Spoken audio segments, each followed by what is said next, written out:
मित्रों नमस्कार। मैं नाथ सोनांचली कथा कहानी और उपन्यास के संग के साथ पुनः उपस्थित हूँ। मित्रों, इस समय मैं वाचन कर रहा हूँ उपन्यास मैला आंचल का। मैला आंचल, जिसे लिखा है फणीश्वर नाथ रेणु ने। अब तक मैं अपने वाचन के पिछले क्रम में उपन्यास मैला आंचल के भाग 33 तक का वाचन कर चुका हूँ, जिसे आप कथा कहानी और उपन्यास के चैनल पर जाकर क्रमवार सुन सकते हैं।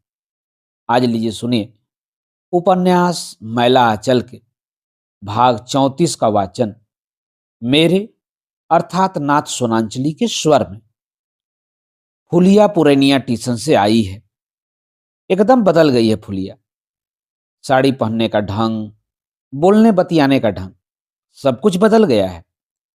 तहसीलदार साहब की बेटी कमली अगिया के नीचे जैसी छोटी चोली पहनती है, वैसी वह भी पहनती है। कान में पीतर के फूल हैं। फूल नहीं, फुलिया कहती है कनपासा। आंचल में चाबी का गुच्छा बांधती है। पैर में सीसी का रंग लगाती है। हाँ, खलासी जी बहुत पैसा कमाते हैं शायद। अरे, खलासी के मुंह पर झाड़ू मारो। वह क्या खाकर इतना शौक मौज करावेगा, क्या पहनावेगा? फुलिया ने खलासी को छोड़ दिया है। खलासी को खोकसी बाग की एक पतुरिया से मोहब्बत था। रोज ताड़ी पीकर वहीं पड़ा रहता था। तलब मिलने के दिन वह पतुरिया खलासी का पीछा नहीं छोड़ती थी। तलब का पैसा इधर उधर हुआ कि पैर की चट्टी खोलकर हाथ में ले लेती थी। आखिर फुलिया कितना बर्दाश्त करती। टीसन के पैटमान जी नहीं रहते तो फुलिया की इज्जत भी नहीं बचती। फुलिया पैटमान जी के यहाँ रहती है। खलासी एक दिन पैटमान जी से लड़ाई करने आया। टीसन मास्टर बाबू ने कहा कि यदि खलासी टीसन के हाथा में आवे तो पकड़कर पीटो। उस दिन खलासी जो दुम दबाकर भागा तो फिर खांसी भी करने नहीं आया कभी। पैटमान जी जात के छत्री हैं। तंत्रिमा छत्री नहीं, असल बुंदेला छत्री। पान जर्दा खाते खाते दांत टूट गए हैं। पत्थर का नकली दांत लगाते हैं। कहने को नकली दांत है, मगर असली दांत से भी बढ़कर हैं। चना, भुट्टा और अमरूद सब कुछ चबाकर खाते हैं पैटमान जी। 25 साल पहले हासाम मुल्क में चाय पीते और पान जर्दा खाते खाते दांत टूट गए हैं। हासाम मतलब आसाम। उम्र तो अभी बहुत कुछ नहीं है। 10 बरस से बेवा थे। मन के लायक स्त्री मिली ही नहीं। पैटमान जी ने महंगू दास के लिए एक पुरानी नीली कमीज भेज दी है। कमीज पहनने पर महंगू को पहचानने में गलती हो जाती है। ठीक रेलवे का आदमी। बुढ़िया के लिए नई साड़ी भेज दी है। एक बित्ता काली किनारी है। इस बार कोटा में असली संतीपुरी साड़ी मिलेगी तो फुलिया को भेज देगा।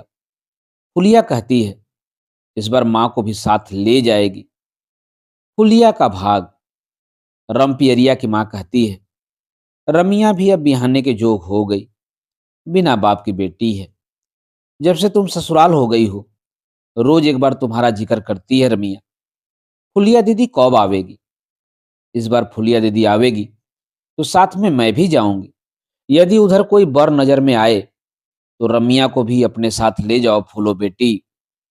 कोयरी टोले के छोकरे दिन दिन बिगड़ते जा रहे हैं। सहदेव मिसर पर तंत्रिमा टोली का कुत्ता भी भोंकता है। बहुत दिनों के बाद वह तंत्रिमा टोली में आया है, फुलिया के बुलाने पर। 10 दिन रहेगी फिर चली जाएगी। फुलिया अब जात पात से नहीं डरती। वह तंत्रिमा छत्री नहीं, वह असल बुंदेला छत्री की स्त्री है। आंगन में अपने से पकाकर खाती है। माँ का छुआ भी नहीं खाती।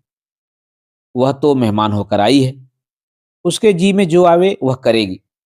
कोई कुछ नहीं बोल सकता। वह सहदेव मिसिर को बैठने के लिए चटाई देती है। एक कांच की छोटी सी थरिया में सुपारी, सौंफ और दालचीनी के टुकड़े बढ़ा देती है। तो फुलिया भूली नहीं है उसे। वाह, शहर का पानी चढ़ने पर बाहर तो एकदम बदल गया है, पर भीतर जैसा का तैसा। काजल वाली आंखें और भी बड़ी मालूम होती हैं। अगिया और नक्शाकोर की सफेद साड़ी। सहदेव मिस्त्री डरते डरते कहता है फुलिया। क्या? फुलिया मुस्कुराती है। सहदेव मिस्र का चेहरा एकदम लाल हो रहा है। कान लाल हो गए हैं। नाक के पास वाला सिरा धक धक कर रहा है। फुलिया, जब से तुम गई मैंने कभी इस टोले में पैर नहीं दिया। रहने दो, गहलोत टोले में नहीं जाते थे? पनबतिया के यहाँ कौन जाता था? झूठ मत बोलो। फुलिया हंसती है। नहीं फूलो। डिबरी की रोशनी में सहदेव मिसिर फुलिया की आंखों की नई भाषा को पढ़ता है। हवा के झोंके से डिबरी बुझ जाती है। फुलिया बालों में महकौआ तेल लगाती है। महकौआ माने सुगंधित।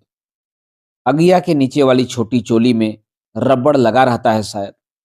रबड़ माने रबर। फुलिया के देह से अब घास की गंध नहीं निकलती। सौंफ दालचीनी खाने से मुंह गमकता है। शहर की बात निराली है। शहर की हवा लगते ही आदमी बदल जाता है। तहसीलदार की बेटी तो कभी शहर गई भी नहीं। जाति की बंदिश और पंचायत के फैसले को तो सबसे पहले पंच लोगों ने ही तोड़ा है। तंत्रिमा टोली का छड़ीदार है नोखे और उचित दास, जिसे चाल से बेचाल देखेगा छड़ी से पीठ की चमड़ी खींच लेगा। नोखे की स्त्री रामलगन सिंह के बेटे से फंसी हुई है और उचित दास की बेटी कोयरी टोले के शरण महतो से। पंचायत का फैसला ज्यादा से ज्यादा 10 दिनों तक लागू रह सकता है। उस पुश्तैनी से जो रीति रिवाज गांव में चला आ रहा है उसको एक बार ही में बदल देना आसान नहीं। जिनके पास जगह जमीन है, पास में पैसा है, वह भी तो अपने यहाँ का चाल चलन नहीं सुधार सकते। बाबू टोला के किस घर की बात छिपी हुई है? पंच लोग पंचायत में बैठकर फैसला कर सकते हैं। उसमें कुछ लगता तो नहीं, लेकिन पंचायत के फैसले से चूल्हा तो नहीं सुलग सकता। पंचों को क्या मालूम कि एक मन धान में कितना चावल होता है। शास्त्र में कहा है, जोरू जमीन जोर का, नहीं तो किसी और का। और देह के जोर से आजकल सब कुछ नहीं होता। जिसके पास पैसा है वही बोतल मिसर पहलवान है, वही सबसे बड़ा जोरावर है। बोतल मिसर माने मिथिला का एक प्रसिद्ध पहलवान। तहसीलदार साहब की बेटी शाम से ही आधे पहर रात तक डॉक्टर बाबू के घर बैठी रहती है। चांदनी रात में कोठी के बगीचे में डॉक्टर के हाथ में हाथ डालकर घूमती है। तहसीलदार साहब को कोई कहने की हिम्मत कर सकता है कि उनकी बेटी का चाल चलन बिगड़ गया है? तहसीलदार हरगौरी सिंह अपनी खास मौसरी बहन से फंसा हुआ है। बालदेव जी कोठारी से लटपटा गए हैं। कालीचरण ने चरखा स्कूल के मास्टरनी जी को अपने घर में रख लिया है। उन लोगों को कोई कुछ कहे तो?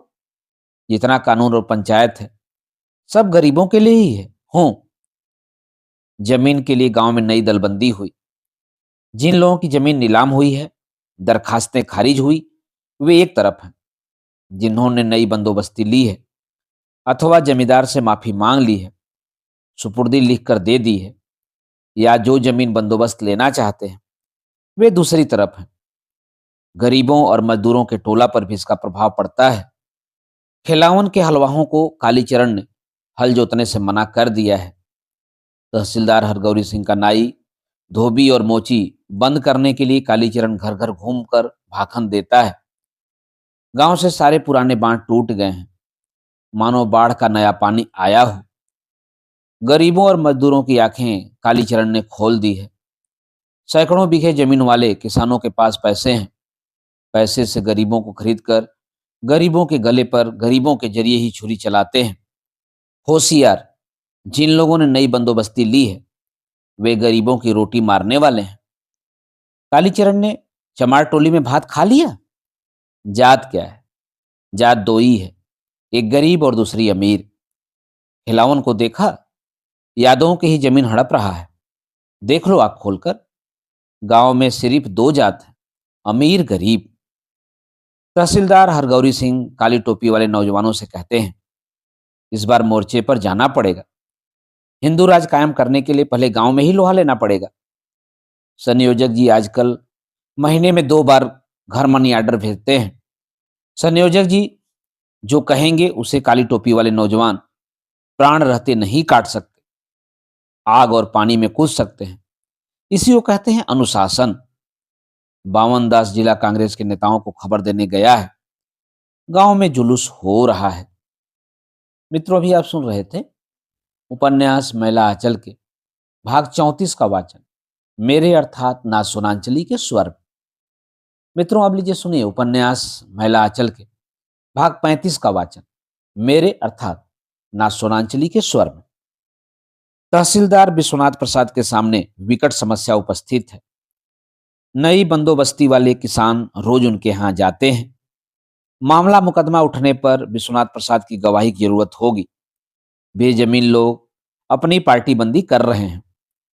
जमीन वालों को भी भेदभाव लड़ाई झगड़ों को भूलकर एक हो जाना चाहिए। तहसीलदार हरगौरी सिंह दिन रात विश्वनाथ बाबू के घर पर ही रहते हैं। काका, इस बार इज्जत बचा लीजिए। क्या आप यही चाहते हैं कि नाई धोबी और चमार के सामने हम हाथ जोड़कर गिड़गिड़ावें? कल से ही रामकृपाल काका के गुहाल में गाय मरी पड़ी है। चमार लोगों ने उठाने से इनकार कर दिया है। जीवेसरा चमार को लीडर आपने ही बनाया है। राजपूत टोले के लोगों को देखिए, दाढ़ी कितनी बड़ी बड़ी हो गई है। नाइयों ने काम करना बंद कर दिया है। आपके हाथ में सबों की चुटिया है। आप एक बार कह दें तो सबों की नानी मर जाए। कालीचरण आकर कहता है, विश्वनाथ मामा अब कांग्रेस के लीडर हैं। इस बार देखना है कि कांग्रेस गरीबों की पार्टी है या अमीरों की। आज तक मैंने आपको देवता की तरह माना है, लेकिन गरीबों के खिलाफ कदम बढ़ाइएगा तो हम भी मजबूर होकर। तहसीलदार विश्वनाथ प्रसाद क्या करें क्या न करें, कुछ समझ नहीं पा रहे हैं। बावनदास पुरनिया से लौट रहा है। वह गया था जुलूस हो रहा है सुनाने। उसने पुरनिया में देखा जुलूस हो रहा है। कचहरी में जिले भर के किसान पेट बांध कर पड़े हुए हैं। दफा 40 की दरखास्तें नामंजूर हो गई हैं। लोअर कोर्ट से अपील करनी है। अपीलो, खोलो पैसा देखो तमाशा। क्या कहते हो? पैसा नहीं है तो हो चुकी अपील। पास में नगद नारायण हो तो नकदी कराने आओ। कानून और कचहरी कंपाउंड में पलटने वाले कीट पतंगे भी पैसा मांगते हैं। जिला कांग्रेस ऑफिस में जुलूम हो रहा है। जिला कांग्रेस के सभापति का चुनाव होने वाला है। 4 उम्मीदवार हैं, 2 असल और 2 कम असल। कम असल माने डम्मी कैंडिडेट। राजपूत भूमिहार में मुकाबला है। जिले भर के सेठों और जमींदारों की मोटर लारियां दौड़ रही हैं। एक दूसरे के गड़े मुर्दे उखाड़े जा रहे हैं। कटिहार काटन सिल वाले सेठ जी भूमिहार पार्टी में हैं और फारिसगंज जूट मिल वाले राजपूतों की ओर। पैसे का तमाशा कोई यहां आकर देखे। बावनदास सोचता है, अब लोगों को चाहिए कि अपनी अपनी टोपी पर लिखवा लें, भूमिहार, राजपूत, कायस्थ, यादव, हरिजन। कौन कार्यकर्ता किस पार्टी का है समझ में नहीं आता। जुलुम हो रहा है। जी हां, जुलुम हो रहा है। देखिए बावनदास जी, बात यह है कि 95 सैकड़े लोगों ने तो गलत और झूठा दावा किया होगा, इसमें कोई संदेह नहीं। सही और वाजिब हक वाले बाकी रैयत भी इन्हीं झूठे दावे करने वालों के कारण बेमौत मर गए। इसमें कानून का क्या दोष है? लोगों का नैतिक पतन हो गया है। देखिए, इस बार जिला कमेटी में इस संबंध में एक प्रस्ताव पास होने वाला है। बेदखल किसानों से क्या कहेंगे? क्या कहिएगा? कहिए कि जमींदारी प्रथा खत्म हो रही है। जमींदारी प्रथा को खत्म करने के लिए बिहार सरकार कटिबद्ध है। बावनदास किसानों से क्या कहेगा? जमींदारी प्रथा खत्म हो जाएगी तब ये कांग्रेसी जमींदार लोग क्या करेंगे? सब मिल खोलेंगे शायद। इसीलिए प्रायः हर एक छोटे बड़े लीडर के साथ एक मारवाड़ी घूमता है। बावनदास को याद आती है 5 महीने पहले की बात। पुरनिया स्टेशन में तिल झाड़ी के शंकर बाबू ने अपने साथ के 10 कार्यकर्ताओं को पूरी मिठाई का जलपान कराया और पैसा दिया तिल झाड़ी हाट के मारवाड़ी चोखमल जुहारचंद के बेटे ने। हाँ जी, खाओ जी, तुम ही लोग तो देश के असल सेवक हो। जेहल में खिचड़ी खाते खाते जिंदगी बिता दी। सारे इलाके के कार्यकर्ता को खिलाया और एक एक सेर मिठाई भी खरीद ली। चोखमल जुहारचंद का बेटा आजकल अररिया सब डिवीजन कांग्रेस का खजांची है। 60 रुपए जोड़ी खादी की धोती पहनता है। चरखा संघ के बाबू कितना खातिर करते हैं। जुलुम हो गया। क्या हुआ? जमींदारी प्रथा खत्म। जुलुम बात। यहाँ के लोग सुख संवाद सुनकर भी कहते हैं जुलुम बात, जुलुम हंसी, जुलुम खुशी। बंगला के भीषण सुंदर की तरह। जुलूम बात, क्या बात है? बावन दास ने जमींदारी प्रथा खत्म कर दिया। कामरेड वासुदेव दौड़ता हुआ आकर कालीचरण को खबर देता है। बावन दास ने? नहीं, बावन दास खबर लेकर आया है। कांग्रेस के मंत्री ने जमींदारी का नारा कर दिया। कांग्रेस के मंत्री जी ने जमींदारी का नाश कर दिया है। जब तक लाल पताका अखबार में यह खबर छापी न हो, इस पर विश्वास मत करो कामरेड। यह सब कांग्रेस झाई है। खैर, मैं कल ही सेक्रेटरी साहब से पूछ कर आता हूं। तुम लोगों ने मेंबरी का पैसा जमा नहीं किया ऑफिस में। सब कामरेड को खबर दे दो। इस बार आखिरी तारीख है। इसके बाद लाल पताका में नाम निकल जाएगा। सनीचरा ने तो मेंबरी के पैसे से सोशलिस्ट कार्ड कुर्ता बना लिया है। कहता है सन पटुआ होने पर पैसा जमा कर लेंगे। जुलूम बात है। मेंबरी के पैसा से कुर्ता? नहीं, उससे कहो पैसा जमा करना होगा। तहसीलदार हरगौरी और तहसीलदार विश्वनाथ प्रसाद अब एक पान को दो टूक करके खाते हैं। सच? सच नहीं तो क्या? बेतार सुमरीदास सबों से कहता फिरता है। कलम और कानून की बात जहां जाएगी, वहां लाठी भाला चलाने वाले क्या करेंगे? तहसीलदार विश्वनाथ प्रसाद पुराने तहसीलदार हैं। राज परबंगा के नीमक पानी से ही सब कुछ हुआ है। कायस्थ नमक हरामी नहीं कर सकता कभी।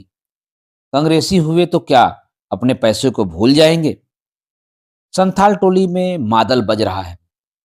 सोनो रो रूप रूपे रो रूप, सोनू न रूप लेका गाते मिलाए, गाते दिसाए रे सोना मुंदोब, गाते वही जियोदो लोक तिंत, डा डिग्गा री री ता धिन ता।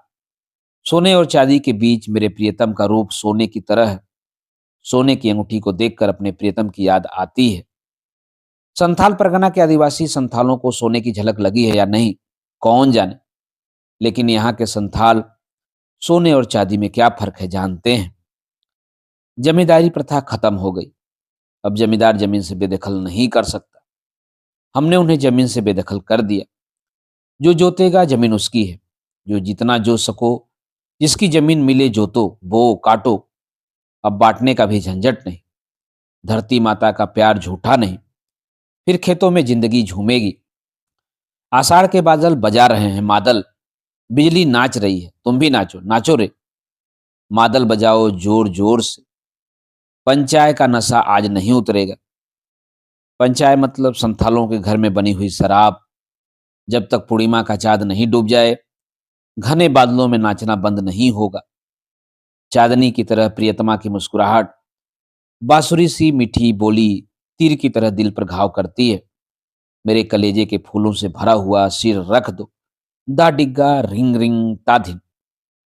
मित्रों, अभी आप सुन रहे थे उपन्यास मैला आंचल के भाग 35 का वाचन मेरे अर्थात ना सुनांचली के स्वर में। मित्रों, अब लीजिए सुनिए उपन्यास मैला आंचल के भाग 36 का वाचन मेरे अर्थात ना सुनांचली के स्वर में। डॉक्टर पर यहाँ की मिट्टी का मोह सवार हो गया है। उसे लगता है मानो वह युग युग से इस धरती को पहचानता है। यह अपनी मिट्टी है। नदी, तालाब, पेड़ पौधे, जंगल, मैदान, जीव जानवर, कीड़े मकोड़े, सभी में वह एक विशेषता देखता है। बनारस और पटना में भी गुलमोहर की डालियां लाल फूलों से लद जाती थी। नेपाल की तराई में पहाड़ियों पर पलाश और अमलतास को भी गले मिलकर फूलते देखा है। लेकिन इन फूलों के रंगों ने उस पर पहली बार जादू डाला है। गोल्ड मोहर, गुलमोहर, कृष्णचूड़ा। गुलमोहर का कृष्णचूड़ा नाम यहाँ कितना मौजू लगता है। काले कृष्ण के मुकुट में लाल फूल कितने सुंदर लगते होंगे। आम से लदे हुए पेड़ों को देखने के पहले उसकी आंखें इंसान के उन टिकोलों पर पड़ती हैं जिन्हें आमों की गुठलियों के सूखे गुदे की रोटी पर जिंदा रहना है। और ऐसे इंसान, भूखे अतृप्त इंसानों की आत्मा कभी भ्रष्ट नहीं हो या कभी विद्रोह नहीं करे, ऐसी आशा करनी ही बेवकूफी है। डॉक्टर यहाँ की गरीबी और बेकसी को देखकर आश्चर्यचकित होता है। वह संतोष कितना महान है जिसके सहारे यह वर्ग जी रहा है। आखिर वह कौन सा कठोर विधान है जिसने हजारों हजार धुतियों को अनुशासन में बांध रखा है। कब से जकड़े हुए दोनों फेफड़े, ओढ़ने को वस्त्र नहीं, सोने को चटाई नहीं, पुआल भी नहीं। भीगी हुई धरती पर लेटा न्यूमोनिया का रोगी मरता नहीं है, जी जाता है।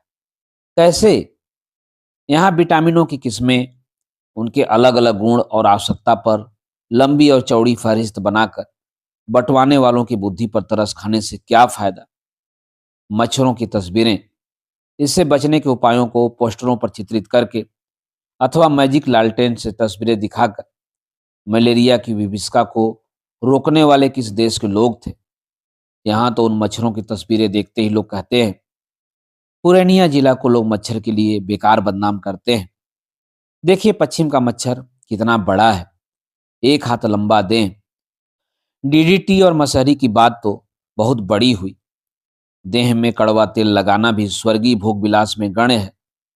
तेल फुलेल तो जमींदार लोग लगाते हैं। स्वर की परियां तेल फुलेल लेकर पुण्य करने वालों की सेवा करती हैं। खेतों में फैली हुई काली मिट्टी की संजीवनी इन्हें जिलाए रहती है।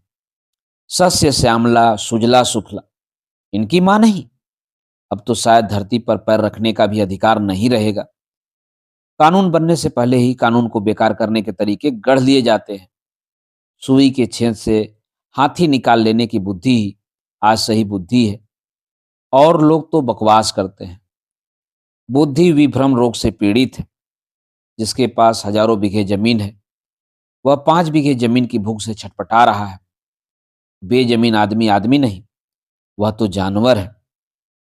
डॉक्टर ममता को लिखता है, तुम जो भाषा बोलती हो उसे ये नहीं समझ सकते। तुम इनकी भाषा नहीं समझ सकती। तुम जो खाती हो ये नहीं खा सकते।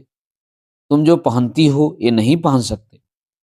तुम जैसे सोती हो, बैठती हो, हंसती हो, बोलती हो, ये वैसा कुछ नहीं कर सकते। फिर तुम इन्हें आदमी कैसे कहती हो? वह आदमी का डॉक्टर है, जानवर का नहीं। टेस्ट ट्यूबों में आदमी और जानवर के खून अलग अलग रखे हुए हैं। दोनों के सीरम की अलग अलग जरूरतें हैं। डॉक्टर आदमी के खून वाले ट्यूब को हाथ में लेकर जरा और ऊपर उठाकर गौर से देखता है। वह जानना चाहता है, देखना चाहता है कि इन इंसानों और जानवरों की रक्त कणिका में कितना विभेद है, कितना सामंजस्य है। खून से भरे हुए टेस्ट ट्यूबों में अब कोई आकर्षण नहीं। क्या करेगा वह संजीवनी बूटी खोजकर? उसे नहीं चाहिए संजीवनी। भूख और बेबसी से छटपटाकर मरने से अच्छा है मैलेग्नमेंट, मलेरिया से बेहोश होकर मर जाना। तिल तिल कर घुल घुल कर मरने के लिए उन्हें जिलाना बहुत बड़ी क्रूरता होगी। सुनते हैं, महात्मा गांधी ने कष्ट से तड़पते हुए बछड़े को गोली से मारने की सलाह दी थी। वह नए संसार के लिए इंसान को स्वच्छ और सुंदर बनाना चाहता है। यहाँ इंसान है कहाँ? अभी पहला काम है जानवर को इंसान बनाना। उसने ममता को लिखा है, यहाँ की मिट्टी में बिखरे लाखों लाख इंसानों की जिंदगी के सुनहरे सपनों को बटोर कर, अधूरे अरमानों को बटोर कर यहाँ के प्राणी के जीवकोश में भर देने की कल्पना मैंने की थी। मैंने कल्पना की थी हजारों स्वस्थ इंसान हिमालय की कंदराओं में त्रिवेणी के संगम पर, अरुण तिमूर और सुर्णकोशी के संगम पर एक विशाल डैम बनाने के लिए पर्वत तोड़ परिश्रम कर रहे हैं। लाखों एकड़ बंध्या धरती, कोसी कवलित मरी हुई मिट्टी सस्य श्यामला हो उठेगी। कफन जैसे सफेद बालू भरे मैदान में धानी रंग की जिंदगी के बेल लग जाएंगे। मकई के खेतों में घास गढ़ती हुई औरतें बेवजह हंस पड़ेंगी। मोती जैसे सफेद दांतों की चमक। डॉक्टर का रिसर्च पूरा हो गया, एकदम कंप्लीट। वह बड़ा डॉक्टर हो गया। डॉक्टर ने रोग की जड़ पकड़ ली है। गरीबी और जहालत इस रोग के दो कीटाणु हैं। एनोफिलीज से भी ज्यादा खतरनाक, सैंड फ्लाई से भी ज्यादा जहरीले हैं यहाँ के। सैंड फ्लाई मतलब काला अजार का मच्छर नहीं। शायद वह कालीचरण की तरह तुलनात्मक उदाहरण दे बैठेगा। कालीचरण किसानों के बीच भाषण दे रहा था। ये पूंजीपति और जमींदार खटमलों और मच्छरों की तरह शोषक हैं। खटमल इसीलिए बहुत से मारवाड़ियों के नाम के साथ मल लगा हुआ है, और जमींदारों के बच्चे मिस्टर कहलाते हैं, मिस्टर मच्छर। दरार पड़ी दीवार, यह गिरेगी, इसे गिरने दो। यह समाज कब तक टिका रह सकता है? कविवर हंस कुमार तिवारी की कविता की कुछ पंक्तियां याद आती हैं। दुनिया फूस बटोर चुकी है, मैं 2 चिंगारी दे दूंगा। गुलमुहर आज का फूल सारी कुरूपता जल रही है, लाल लाल। कमल कमला नदी के गड्ढों में कमल की अधमूदी कलियां अपने कोष में नई जिंदगी के पराग भरकर खिलना ही चाहती हैं। ओह, तुम कमला इतनी रात में अकेली आई हो? डॉक्टर, बोलो, सच बोलो, मैं 1.5 घंटे से खड़ी देख रही हूं। तुमको क्या हो गया है? क्या तुम्हें भी अब डर लगता है? सिर चकराता है? देखो, कान के पास गर्मी सी मालूम होती है, दुनिया घूमती सी मालूम पड़ती है। Doctor, doctor, Pyaru. कमल की भीनी खुशबू, कोमल पंखड़ियों का कमनी स्पर्श। कमला, ओह, मैं कमला की गोद में हूं। मुझे नींद न लग जाए, मुझे उठकर बैठ जाना चाहिए। मेरी मंजिल। कमला, चलो मैं तुम्हें पहुंचा दूं। लेटे रहो बेटा। ओ मौसी, तुम आ गई? प्यारू कहता है, कल सुबह से ही सिरप चाय पीकर है, तो सिर नहीं चक्कर देगा? मित्रों, अभी आप सुन रहे थे उपन्यास मैला आंचल के भाग 36 का वाचन मेरे अर्थात ना सुनांचली के स्वर में। मित्रों, उपन्यास मैला आंचल के आगे के भागों का वाचन आप मेरे वाचन के अगले क्रम में सुन सकते हैं। तो जुड़े रहिए कथा कहानी और उपन्यास के साथ। धन्यवाद। नमस्कार।